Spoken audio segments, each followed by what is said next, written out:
Florence Pugh is back, or as I always like to say, Florence Pugh, in the latest film from Zach Braff, with whom she was briefly affiliated and is now not. But for all that and more, Christy, tell us all about it. Allison, don't run away now because of me.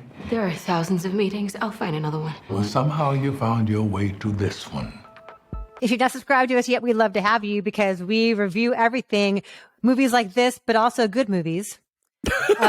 This is called A Good Person. And it stars Florence Pugh as a young woman named Allison who has this totally glittering life. We first see her, she's at her engagement party. She is talented and adored. She is singing and playing the piano. She's the life of the party. She's young and beautiful.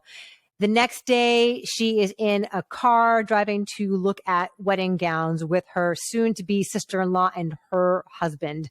They are in a terrible car accident. Only Florence Pugh's character survives. The other two die. Cut to a year later, and she's hooked on OxyContin, and she is just depressed and just in a deep funk of survivor's remorse, and clearly is not marrying the guy at this point, and eventually gets into recovery. And when she goes to her first meeting, which for some reason is an AA meeting, not an NA meeting, she's not an alcoholic, she's hooked on pills, but whatever. She runs into Morgan Freeman, who is the father of her ex-fiance, the father of the young woman who died in this accident.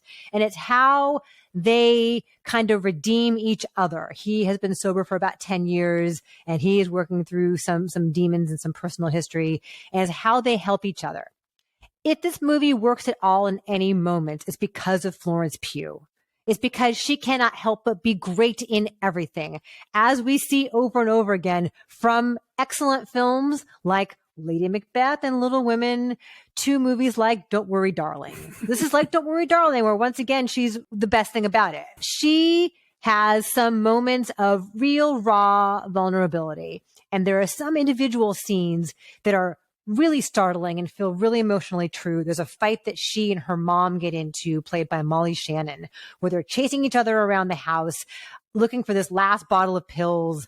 And it's so physical and it's so like unpredictable. It's startling. It's actually it's very scary the way Zach Braff shoots this. Yeah, written and directed by Zach Braff. We'll get to that in a second. And then there's a scene, the obligatory scene in any sobriety film where she has to share, she has to tell her story. And that's like one long monologue in which she finally like lets go and she sobs. And that is quite powerful. She and Morgan Freeman have some nice moments together. But for the most part, this is so heavy-handed. This is so obvious. This is so on the nose with its metaphors. There's a whole thing where Morgan Freeman's character is like obsessed with model trains and with playing God and painting a nice shiny visage on things to make them all better. And he tells you all of this in an opening monologue, lest we were to miss it. Yeah, everything about this is there's so much hand-holding going on here. So I feel like Zach Braff, the writer, really undercut Zach Braff, the director, because he gets some good performances out of his actors, but the writing is so obvious. It's like cloying, and this is like over 2 hours long and does not need to be. Yeah, there are moments of this movie that really work and that really like have some power to them, and they mainly serve to show you how the rest of the movie is not working. The other scene that I think is really powerful is one where Florence Pugh's character is trying to get, she's a pharmaceutical rep, by the way. Although she didn't shill Oxy, she was shilling other stuff. She tries to get pills from a former coworker who tells her to buzz off. She winds up going into this bar in the middle of the day and runs into these old high school friends of hers. And it's this very kind of like comic and sad, but then sort of weirdly threatening scene. Alex Wolff and Brian Rojas play the classmates. And like, there's a real tension to that scene, and it really becomes alive in a discomforting way, in the same way that that scene with Molly Shannon does. And they keep shying away from that. And so in an addiction drama, if you're not going to engage at that level and take us to uncomfortable places, you are left with the plot arc that you know is going to happen.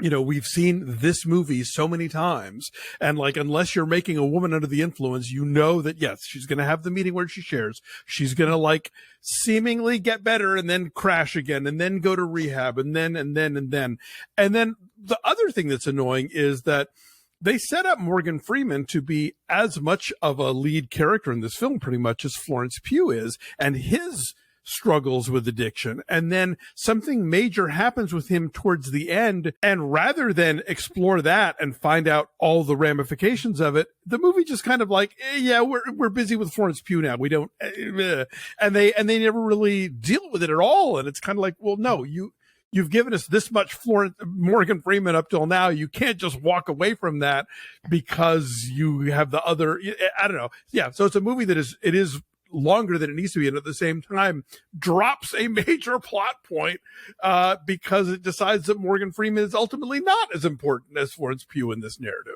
And it's a big mistake, because the movie suggests up until then that she wouldn't have gotten as far as she has without him. Of course. Right? Like, she walks into that meeting and it's super awkward, but he is gracious and he is open-hearted, and she begins her road to recovery because of him. And every step of the way, he is there for her. And she winds up like forming this weird relationship with the daughter of the woman she killed, who Morgan Freeman is raising and, you know, trying to like be a good parent to, but he was not a good parent the first time around. So yeah, but you're right. The writing is so on the nose in terms of like, you get that whole opening sequence with her and the fiance and the party and it's like, they're literally saying, our life is so great. You're like, well, we're doomed now. We're in the first 5 minutes of this movie, you know. Just, yeah, it is. There's just so much kind of ham-fisted stuff with that. And again, it's like, just, it can't overcome the built-in tropes of the addiction narrative, and doesn't seem to even try half the time. But you know, you're right. I mean, we always say this, like when actors direct a movie, even if everything else is terrible, they've cast it well and they get good performances. And Braff certainly has that going for him. I feel like I didn't hate Garden State when it came out, but I like it less the more I think about it. I've still never seen it. Yeah, you don't need to. Yeah, I think you're good. It became a cultural punchline so quickly that I never bothered. Yeah. There's a lot of whispery pop songs in this movie, which I know is a thing from that movie, right? Yeah, and we should also mention that they were involved with each other when this movie was made. Braff and Pugh, yes. Yes. He gets an incredible performance out of her. But she also can do that no matter who is directing. Sure, yeah. She just has that thing, and she always has in every kind of genre, every kind of film. So yeah, they were together from like early 2019 to early 2022. So they were together during the production of this and during pandemic, quarantining, and all that stuff. So clearly he adores her. The camera adores her in the making of this film. You know, you root for her to succeed despite all of her self-sabotaging and her cruelty. She's funny. Oh God, the fashions they put her in. Every vintage T-shirt she's got Nick Cave. And it's like half the time it's so clearly designed to try and frump her up, like she's already cut her own hair at the beginning of the movie, but they give her these like incredibly what are supposed to be these sort of unflattering like sweatshirts and stuff, but of course on Florence Pugh they just seem like next season's look, you know. And it's like she's a barista in Silver Lake.